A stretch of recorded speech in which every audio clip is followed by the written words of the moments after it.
आज हम लोग कक्षा 8 की गणित के अभ्यास कार्य पुस्तिका के प्रश्न हल करेंगे, जिसकी पहली इकाई है परिमेय संख्याएं। आइए शुरू करते हैं। पहले यहाँ पर परिमेय संख्या की परिभाषा लिखी गई है। किसी भी परिमेय संख्या को P बटा Q के रूप में व्यक्त किया जा सकता है, जहाँ P और Q पूर्णांक हैं। अब पूर्णांक आप पहले पढ़ चुके हैं, और शर्त क्या है कि Q उसका जीरो नहीं होना चाहिए, यानी कि हर उसका जीरो नहीं होना चाहिए। परिमेय संख्याओं में सभी भिन्न और सभी पूर्णांक शामिल होते हैं। भिन्नों में तो आप देखते हैं कि 2/3 या 5/7 कुछ भी इस टाइप की संख्याएं होती हैं, तो उसका हर आपको दिख रहा है। यहाँ पर आप देख सकते हैं कि अंश में भी कोई पूर्णांक है और हर में भी कोई पूर्णांक है, जीरो नहीं है इसमें Q। तो ये तो परिमेय संख्याएं हैं, लेकिन आपको लगता होगा कि पूर्णांक कैसे परिमेय संख्याएं हैं। तो जिस संख्या का कोई हर नहीं होता उसका हर हम 1 लिख सकते हैं। जैसे मान लीजिए 3 है, तो 3 का हर हम 1 अगर लिख देंगे तो 3/1 ये अपरिमेय संख्या हो गई। अब हम प्रश्नों को शुरू करते हैं। पहला प्रश्न है, परिमेय संख्याओं के लिए निम्न कथन दिए गए हैं। सही कथन के लिए सही तथा गलत कथन के लिए क्रॉस का चिन्ह लगाना है। सभी पूर्णांक परिमेय संख्याएं हैं? हाँ हैं। अभी हमने देखा कि परिमेय संख्याओं में सभी भिन्न और सभी पूर्णांक आते हैं, तो ये सत्य हो गया, हमें इसमें टिक कर देना है। अब ये जो संख्याएं दी हुई हैं, इसमें भी हम देख रहे हैं कि अंश सबका पूर्णांक है और हर भी पूर्णांक है, किसी का हर जीरो नहीं है। अब 7 आप देख रहे हैं, तो अभी हमने बात किया कि हम 7 को 7/1 लिख सकते हैं, 0 को 0 कुछ भी लिख सकते हैं, तो ये सभी संख्याएं परिमेय संख्याएं होंगी, ये भी सत्य हो गया। अब इसका थर्ड ऑप्शन है, भिन्न परिमेय संख्याएं होती हैं? हाँ होती हैं, अभी बात हो चुकी है कि भिन्न भी परिमेय संख्याएं होती हैं। फोर्थ पार्ट है, किसी परिमेय संख्या के भिन्न संख्या होने के लिए अंश तथा हर दोनों को धनात्मक या ऋणात्मक होना चाहिए। तो हाँ, अंश और हर दोनों धनात्मक होंगे तब भी वो भिन्न होगा, और दोनों ऋणात्मक होंगे तब भी वो भिन्न संख्या होगी, ये भी सत्य है इसमें। अब पांचवा क्वेश्चन है, कोई पूर्णांक P धनात्मक, ऋणात्मक या शून्य को P/1 के रूप में व्यक्त किया जा सकता है, यह एक परिमेय संख्या है। तो हाँ, किसी भी पूर्णांक को हम P/Q के रूप में लिख सकते हैं, क्योंकि जिसका हर कुछ नहीं होता उसका हर 1 माना जा सकता है, यानी P/1 हो सकता है, तो इसलिए ये पूर्णांक परिमेय संख्या है, ये सत्य है। अब हम इसका सेकेंड क्वेश्चन करेंगे।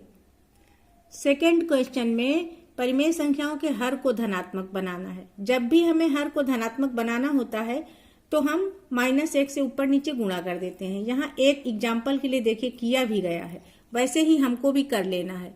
ये 15/-22 है। अब इसको हम गुणा कर देंगे -1 से, अंश में भी और हर में भी, तो क्या हो जाएगा, 15 तो ऋणात्मक हो जाएगा, -15, और नीचे क्या होगा, माइनस माइनस कैंसिल हो जाएगा, तो ये प्लस में आ जाएगा, तो ये हो जाएगा 22 के बराबर। तो -15/22 बदल गया। ये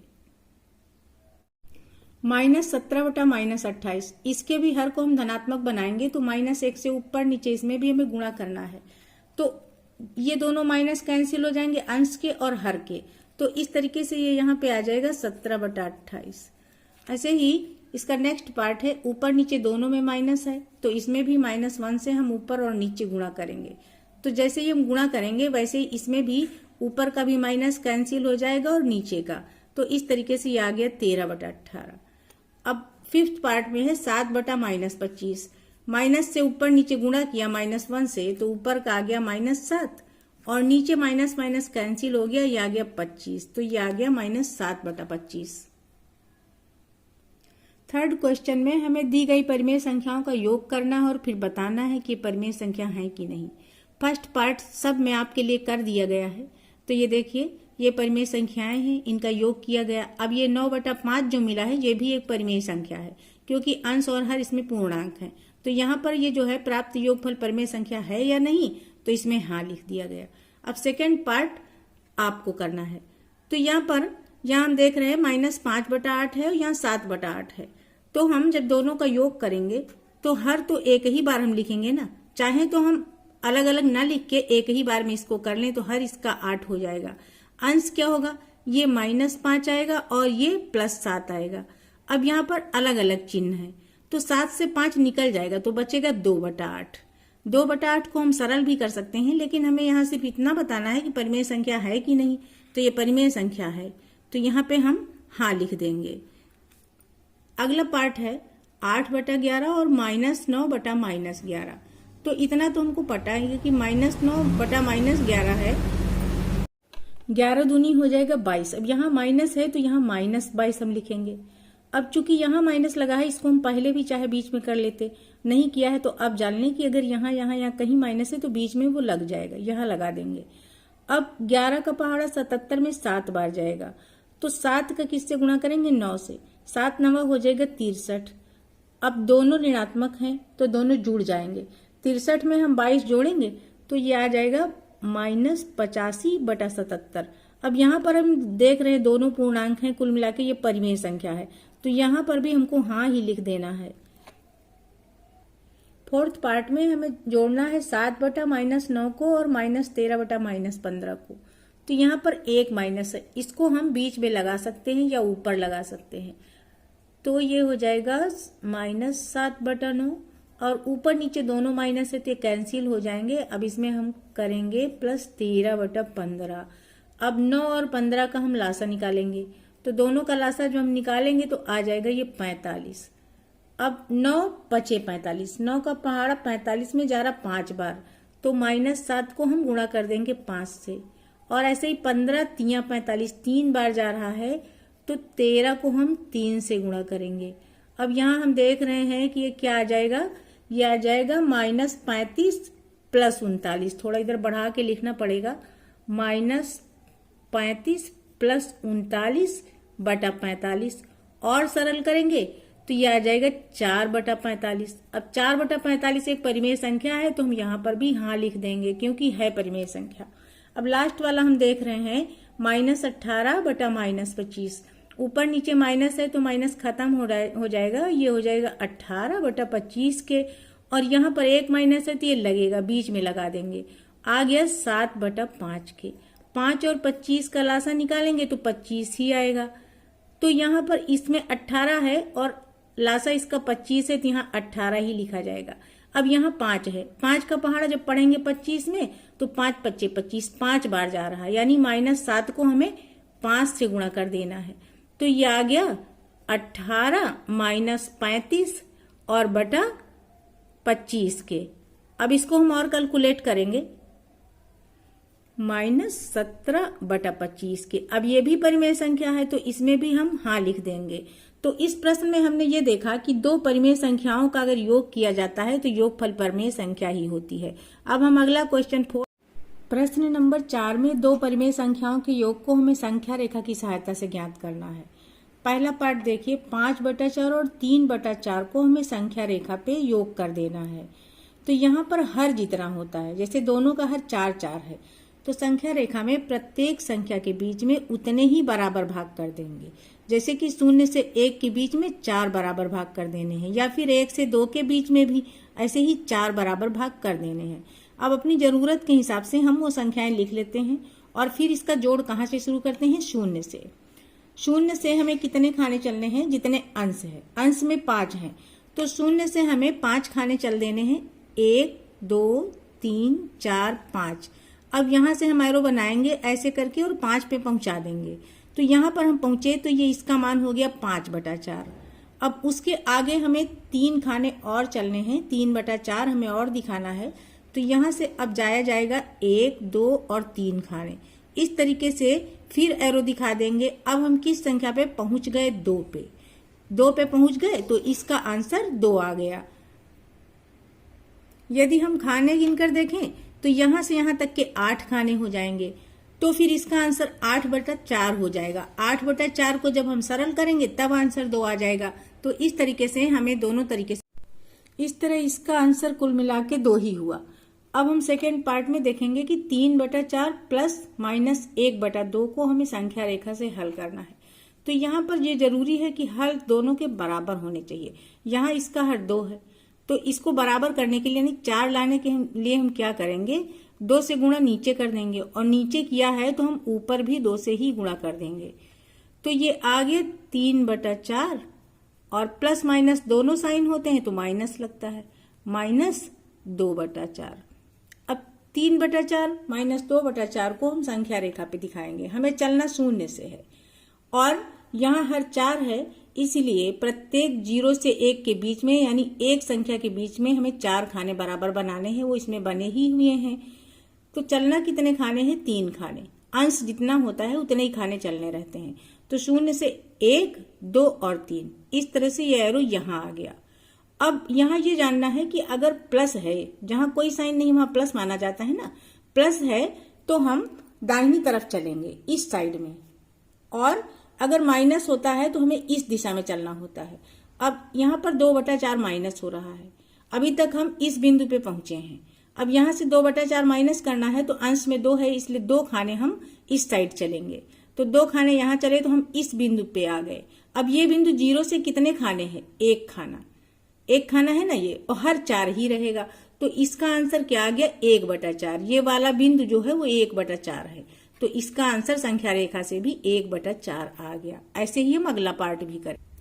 थर्ड पार्ट में 4/5 प्लस -2/-3, इसको हमें दिखाना है संख्या रेखा पे। तो सबसे पहले हमें हर बराबर ही करना होगा। यहाँ पर हर बराबर करने के लिए दोनों का लासा हम देखें तो 5 × 3 = 15 हो जाएगा। तो इसको ऊपर नीचे 3 से गुणा कर लेंगे और इसको ऊपर नीचे 5 से गुणा कर लेंगे। तो ये 4/5 है ना, ऊपर नीचे इसको हम 3 से गुणा करेंगे। यहाँ माइनस माइनस दोनों है तो माइनस माइनस कैंसिल हो जाएगा, इस तरह से यहाँ प्लस ही लगेगा। 2/3। अब इसको हम गुणा करेंगे 5 से ऊपर नीचे। तो यहाँ हम देख रहे हैं कि आगे 4 × 3 = 12/15 प्लस 10/15। इसको अब हमें संख्या रेखा पे कर लेना है। शुरू करेंगे 0 से। 0 से हमें कितने खाने चलने हैं? 12 खाने चलने हैं। तो यहाँ पर गिनते हुए 1, 2, 3, 4 करके यहाँ पे 12 पे पहुंचे। 12 पे पहुंचे। अब 0 से यहाँ 12 तक का हम एरो लगा देंगे। 10/15 इसमें जुड़ना है तो 10 खाने हम और चलेंगे। तो यहाँ से यहाँ तक चले, यहाँ पे पहुंच गए। ये वाला पॉइंट हो गया 10/15। सॉरी, ये 10/15 नहीं हुआ, यहाँ पे हम 10 खाने आए और तो अब ये 10/15 नहीं हुआ। इसको हम यहाँ से देखेंगे कि यहाँ से कितने खाने हैं, उतना ही होगा ये पॉइंट। अब इसको हम 0 से गिनेंगे तो ये यहाँ से यहाँ तक हो जाएंगे 22 खाने। तो संख्या रेखा पर इसका योग क्या हो जाएगा? 22/15। यहाँ ये पॉइंट हो गया 22/15। ये योग हो गया 22/15।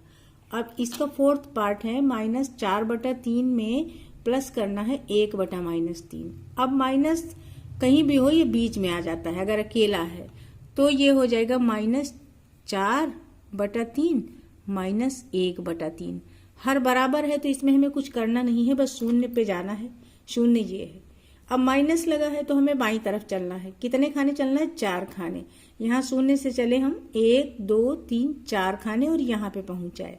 अब इसके आगे माइनस का फिर 1 खाना चलना है तो ये 1 खाना और चले, इस पॉइंट पे आ गए। अब यहाँ से गिने तो 1, 2, 3, 4, 5। तो ये पॉइंट क्या हो गया? 5/3 और माइनस का वो भी। तो इसका योग आ गया संख्या रेखा पे -5/3। इस तरीके से हमें बना लेना है। लास्ट क्वेश्चन में पहली भिन्न मिश्र भिन्न है तो इसको हमें विषम भिन्न में बदलना पड़ेगा। हर को इससे गुणा करेंगे, 2 × 3 = 6 और ये 1 जुड़ जाएगा तो ये आ जाएगा 7/2। अब यहाँ पे इसका हर 4 है, इसलिए इसका भी हर हम 4 बनाएंगे। ऊपर नीचे 2 से गुणा कर लेंगे इसके लिए। फिर अगला यहाँ प्लस माइनस दोनों निशान है तो माइनस लगा देंगे और 3/4 लिख देंगे। तो ये क्या आ गया? 14/4 -3/4। अब हम इसको संख्या रेखा पे करेंगे। 0 से शुरू करेंगे। 0 से शुरू करेंगे। धन दिशा में हमें, ये वाली धन दिशा होती है, धन दिशा में हमें 14 खाने चलने हैं। ये यहाँ पर आ गया 14वां खाना। यहाँ इस तरीके से एरो बना के ये हमने बना दिया संख्या रेखा पे लाइन। अब माइनस दिशा में हमें 3 खाने चलने हैं तो ये उल्टी तरफ बनाएंगे माइनस वाला। ये 1 खाना और ये 2 खाना और 3 खाना यहाँ पर आ गए। अब हम यहाँ से देखेंगे 0 से कि 0 से यहाँ तक कितने खाने हैं। तो ये हो जाएंगे 11 खाने। यहाँ से जब हम काउंटिंग कर रहे हैं तो 11 खाने। ये वाला पॉइंट क्या हो जाएगा? 11/4। तो संख्या रेखा पे इसका योग आ गया 11/4। अब इसको हम सरल करके भी लिख सकते हैं क्योंकि अंश बड़ा है तो 4 दूनी 8 बचा 3, तो 2 सही 3/4 इसका आंसर आ गया। अब 5वें प्रश्न को समझने से पहले एक बार हम प्राकृतिक संख्याएं, पूर्ण संख्याएं और पूर्णांक का रिवीजन कर लें। तो प्राकृतिक संख्याएं वो होती हैं जिनसे हम वस्तुओं की गिनती करते हैं, यानी 1 से शुरू होती है और समाप्त कभी नहीं होती हैं। पूर्ण संख्याएं कौन सी होती हैं? उसमें हम शून्य भी मिलाते हैं, तब ये पूर्ण संख्याएं हो जाती हैं। 0, 1, 2, 3, 4। और पूर्णांक कौन से होते हैं? जिसमें शून्य भी शामिल है, प्राकृतिक संख्याएं भी हैं और ऋणात्मक संख्याएं भी हैं। इसका मतलब पूर्णांक में सबसे छोटी संख्या भी कोई नहीं होती और सबसे बड़ी संख्या भी कोई नहीं होती है। अब इसी के बाद हम क्वेश्चन करेंगे तो हमें ज्यादा समझ में आएगा। इस क्वेश्चन में हमें सत्य असत्य छांटने हैं। तो अभी हमने प्राकृतिक संख्या, पूर्ण संख्या के बारे में देखा है। कोई प्राकृतिक संख्या एक पूर्ण संख्या भी होती है? हाँ, होती है। अभी हमने देखा कि सभी प्राकृतिक संख्याएं पूर्ण संख्याएं होती हैं। सेकेंड पार्ट है, सभी पूर्ण संख्याएं प्राकृतिक संख्याएं भी होती हैं? तो नहीं, क्योंकि शून्य उसमें छूट जाता है, इसलिए सभी पूर्ण संख्याएं प्राकृतिक संख्याएं नहीं होती हैं। तो ये गलत हो गया। अब थर्ड है, सभी पूर्ण संख्याएं पूर्णांक भी होंगी? तो हाँ, पूर्णांक में हमने देखा कि सभी पूर्ण संख्याएं और ऋणात्मक संख्याएं शामिल होती हैं, तो ये सत्य हो गया। अगला है, सभी पूर्णांक पूर्ण संख्याएं भी होती हैं? नहीं, पूर्णांक का क्षेत्र बड़ा है ना, पूर्णांक में ऋणात्मक संख्याएं भी होती हैं, इसलिए सभी पूर्णांक पूर्ण संख्याएं नहीं होंगे, ये गलत हो गया। अगला है, सभी पूर्णांक परिमेय संख्याएं होती हैं? तो हाँ, परिमेय संख्या में सभी पूर्णांक, सभी भिन्न, सब कुछ आता है, ये सत्य हो गया। सभी परिमेय संख्याएं पूर्णांक भी होती हैं? तो नहीं, परिमेय संख्याओं का क्षेत्र बड़ा है, उसका हिस्सा है पूर्णांक, इसलिए ये असत्य हो गया। लास्ट है, एक परिमेय संख्या तथा अपरिमेय संख्या का योग अपरिमेय संख्या होगा? हाँ, चूंकि अपरिमेय संख्या का क्षेत्र बड़ा है, उसमें जब परिमेय संख्या जोड़ दी जाएगी तो वो भी अपरिमेय बन जाएगी, ये सत्य हो गया। क्वेश्चन नंबर 6 है, निम्नलिखित परिमेय संख्याओं को जोड़िए तथा ज्ञात कीजिए कि दोनों ही स्थितियों में प्राप्त योगफल समान है या नहीं। फर्स्ट पार्ट आप लोगों के लिए सॉल्व कर दिया गया है, फिर भी हम इसको देखते हैं। 8/11 और 7/13 को जोड़ना है। तो इन संख्याओं को जोड़ने के लिए हम साधारण भिन्न संख्याओं की तरह ही जोड़ेंगे। इसमें क्या करेंगे, दोनों हरों का हम लासा लेंगे। 11 और 13 किसी एक ही संख्या से तो कट नहीं रही हैं, इसलिए इनका लासा इन दोनों संख्याओं का गुणनफल ही हो जाएगा। अब यहाँ क्या करेंगे, पहला हर 11 है। अब 11 से जब इसको भाग देंगे तो 13 बचेगा, यानी इसके अंश को इस 13 से गुणा कर देंगे, तो 8 गुणा 13 हो जाएगा, प्लस लगाएंगे और फिर इसके हर से जब 13 से भाग देंगे तो 11 आ जाएगा, तो 11 से 7 को गुणा कर देंगे, तो इस तरीके से ये बन जाएगा। अब आगे यहाँ पर देखिए, 13 × 8 = 104 होता है, प्लस 11 × 7 = 77, और 11 और 13 का गुणनफल 143 आ जाएगा। तो जब इस तरीके से 104 और 77 को जोड़ा गया तो 181/143 आ गया, तो इनका योगफल आ गया 181/143। अब दूसरी स्थिति में क्या किया गया है, पहले वाली संख्या को बाद में कर दिया गया है और बाद वाली संख्या को पहले कर दिया गया है। तो 7/13 उसमें बाद में था, इसमें पहले आ गया, और 8/11 बाद में आ गया। तो यहाँ पर क्या करना है, सिर्फ इनकी पोजीशन चेंज हो जाएगी। 77 जो बाद में था वो पहले हो गया, 104 पहले था तो बाद में हो गया। इनको जोड़ा, यानी जोड़ने के क्रम को बदल देने से मान में कोई परिवर्तन नहीं आया, इसीलिए योगफल वही रहेगा।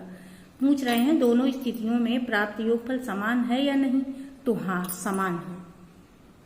इसी क्वेश्चन का सेकेंड पार्ट है, 9/10 में -3/7 को जोड़ना है। यहाँ पर भी 10 और 7 किसी एक ही संख्या से विभाजित नहीं हो रहे हैं, इसलिए इनका लासा क्या हो जाएगा, 10 × 70। यहाँ पर 9/10 तो ऐसे ही रहेगा और प्लस माइनस दोनों चिन्ह है तो माइनस लगेगा, तो 9/10 -3/7, इनका लासा हो गया 10 × 70। अब यहाँ क्या होगा, 9 को हम गुणा करेंगे 7 से, क्यों, क्योंकि 10 × 70 7 बार जा रहा है ना, इसलिए 9 को 7 से, या फिर ये समझिए कि इधर वाले हर से इसको गुणा कर देंगे, तो 9 × 7 = 63 आ जाएगा, और -3 को 10 से गुणा करेंगे इधर वाले हर से, तो 3 × 30, 63 से 30 निकल गए तो आ गया 33, 33/70 इसका आंसर हो गया।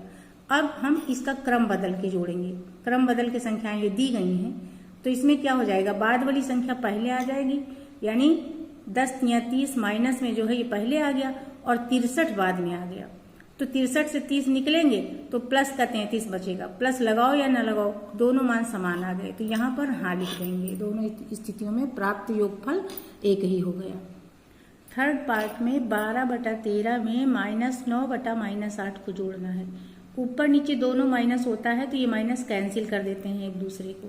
तो यहाँ 12/13 में हमें 9/8 को जोड़ना है। अब फिर ये किसी एक ही संख्या से विभाजित नहीं हो रहे हैं तो इनका लासा हो जाएगा 13 8 104। अब इस वाले अंश को 8 से गुणा करके लिखेंगे और इस वाले अंश को 13 से गुणा करके। तो इस तरीके से ये 12 गुणा 8 यहाँ आ गया और 9 गुणा 13 इधर आ गया। बीच में प्लस है तो प्लस लगा दिया, नीचे 104। अब 12 8 96 हो गया और 13 9 117 हो गया। 96 में 117 जोड़ा तो आ गया 213। हर तो वही रहता है, इसका मतलब हर तो 104 ही रहेगा। अब इनका क्रम बदल करके हमें दूसरी साइड में ये दिया है जो इसको जोड़ना है, तो ये दोनों प्लस हो गए। और फिर क्या हुआ, इनका क्रम बदल गया तो 9 गुणा 13 पहले आ गया, 12 गुणा 8 बाद में आ गया। दोनों को जोड़ा तो जोड़ 213 ही आएगा। तो आंसर 213/104 दोनों स्थितियों में आया और दोनों ही स्थितियों में योगफल समान है। हाँ, अगला पार्ट इसका हम देखते हैं। फोर्थ पार्ट 3/11 में जोड़ना है 7/-9। अब यहाँ पर ये प्लस ये माइनस, प्लस माइनस दोनों चिन्ह होते तो माइनस ही लगता है, यहाँ पे माइनस लगा देंगे। 3/11 और 7/9 हो गया। यहाँ पर भी 11 और 9 एक ही संख्या से विभाज्य नहीं है, इसलिए इनका लासा 11 9 99 हो जाएगा। तो ये यहाँ पे 99 लिख दिया। अब 9 गुणा 3 हो जाएगा माइनस 7 गुणा 11 हो जाएगा। तो ये यहाँ लिख दिए 3 गुणा 9 माइनस 7 गुणा 11। 27 आ गया, ये बीच में माइनस लगाया, ये हो गया 11 7 77। अब यहाँ पर ध्यान देना है, 77 बड़ी संख्या है इसलिए चिन्ह इसी का लगेगा, माइनस लगेगा। 77 में से 27 माइनस करेंगे तो 50 आ जाएगा। तो इसका आंसर -50/99 हो गया।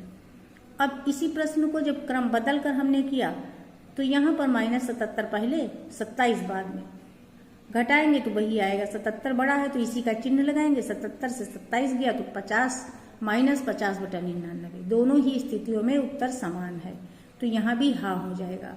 अब हम देखेंगे इसका फिफ्थ पार्ट। फिफ्थ पार्ट में क्या है, -7/28 प्लस 13/-14। अब यहाँ पर देखिए 28 और 14 इनका लासा जब हम निकालेंगे तो बड़ी संख्या हो जाएगी, क्योंकि 14 दूना 28 होता है। 2 बार जा रहा है, इसको 2 से ऊपर नीचे गुणा कर देंगे तो इसका भी हर 28 बन जाएगा। तो यहाँ पर पहले चिन्हों को समझ लेते हैं। एक माइनस है तो यहाँ लग गया, ये वाला माइनस यहाँ लग गया, क्योंकि प्लस माइनस है तो माइनस ही लगेगा। तो दोनों माइनस में हो गए। अब -7/28 और इसको ऊपर नीचे 2 से गुणा कर दिया तो इसका भी हर 28 बन गया। दोनों का हर जब बराबर हो गया तो हर को लिख लेंगे एक बार। यहाँ पर पहली संख्या -7 हो गई, दूसरी हो गई 13 दूना 26 माइनस का। दोनों समान चिन्ह में है तो चिन्ह तो माइनस ही लगेगा, लेकिन जुड़ जाएंगी दोनों संख्याएं। तो -7 -26 मिलके हो गए -33/28 हो गया ये। अब इसका जब क्रम बदल के जोड़ेंगे तब भी दोनों संख्याएं ऋणात्मक ही रहेंगी। सिर्फ फर्क इतना आएगा कि -26 जो बाद में था वो पहले हो गया और पहले वाली संख्या -7 बाद में हो गई। अब -26 में -7 जोड़ेंगे तब भी -33 ही आएगा, तो -33/28 ही इसका आंसर होगा। दोनों स्थितियों में समान आंसर मिल गया। 6 पार्ट में है 2 सही 1/9 में जोड़ना है 3 सही 5/11। तो ये मिश्र भिन्न में दिया है, इसको हम विषम भिन्न में बदलेंगे। 9 को 2 से गुणा करेंगे तो 9 दूनी 18 और अंश को जोड़ देंगे तो 18 1 19, 19/9 ये हो गया। 11 3 33 और 33 में 5 जोड़ेंगे तो 38 आ जाएगा, 38/11। अब हमें 19/9 में 38/11 जोड़ना है। ये एक ही संख्या से विभाज्य नहीं है, इसलिए इनका एलसीएम हो जाएगा 11 9 99। अब 19 गुणा 11 यहाँ पे हो जाएगा, प्लस लगाएंगे, 38 गुणा 9 यहाँ पे हो जाएगा। 19 को 11 से गुणा किया तो 209 आया, 38 को 9 से गुणा किया तो आ गया 342। अब 209 में 342 जोड़ेंगे तो आ गया 551, हर 99 हो जाएगा, तो 551/99 हो गया। क्रम बदल के जोड़ा तो 38/11 पहले आ गया, 19/9 बाद में आ गया। पूरी वही जब प्रक्रिया किया तो 209 पहले 342 बाद में, दोनों को जोड़ा तो 551/99 आया। तो दोनों स्थितियों में जोड़ समान हो गया। अब हम इसका अगला पार्ट देखते हैं। अगले पार्ट में है -3 सही 1/8 प्लस 9/11। इसको वैसे ही बदलेंगे तो 8 × 24 में 1 जोड़ा 25, तो माइनस का 25/8 आ गया और प्लस 9/11। 8 और 11 एक ही संख्या से विभाजित नहीं है, तो इसीलिए इनका एलसीएम हो जाएगा 11×88। अब इधर की संख्या -25 को 11 गुणा कर देगा और 9 को गुणा कर देगा 8, तो -25 × 11 आ गया -275 और प्लस 9×8 आ गया। अब यहाँ पर ये संख्या धनात्मक है, ये ऋणात्मक है, तो चिन्ह तो इसी का लगेगा ना, क्योंकि ये बड़ी है। 275 में से 72 निकाल देना रहेगा, तो जब निकालेंगे तो आ जाएगा 203 माइनस का -203/88 इसका योगफल हो गया। अब क्रम बदल के जोड़ेंगे तो 9/11 पहले -25/8 बाद में। यहाँ तक वही प्रक्रिया पूरी रहेगी, -275 पहले आ गया, 72 बाद में आ गया। अब यहाँ क्या हो जाएगा /88, तो -275 से 72 निकलेंगे तो -203/88 इस स्थिति में भी आंसर आ जाएगा। क्वेश्चन का लास्ट पार्ट है, इसमें हमें 4 सही 1/3 में जोड़ना है -5/-7। तो 4 × 12 में 1 जोड़ा तो 13/3 आ गया और ऊपर नीचे माइनस है खत्म हो गया, 5/7 हो गया। और 7 और 3 एक दूसरे किसी एक ही संख्या से विभाज्य नहीं है, इसलिए इनका एलसीएम 7 × 21 आ जाएगा। अब इधर क्या होगा 13 × 7 यहाँ पे, और इधर क्या होगा 5 × 3, तो 13 × 7 प्लस 5 × 3 21 प्लस 15, 13 × 7 91, 91 प्लस 15/21। अब 91 में 15 जोड़ा तो 106 आ गया /21।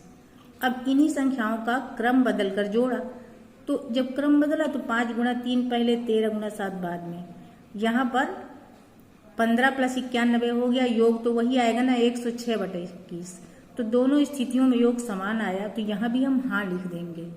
तो हमने क्या देखा इस प्रश्न में कि परिमेय संख्याओं को अगर हम क्रम बदल कर जोड़ते हैं तो उनके योगफल में कोई अंतर नहीं आता। इस प्रकार हमने देखा कि परिमेय संख्याएं क्रम विनिमय नियम का पालन करती हैं। परिमेय संख्याओं के योग से संबंधित सभी प्रश्नों को कार्यपुस्तिका के प्रश्नों को कर लिया है।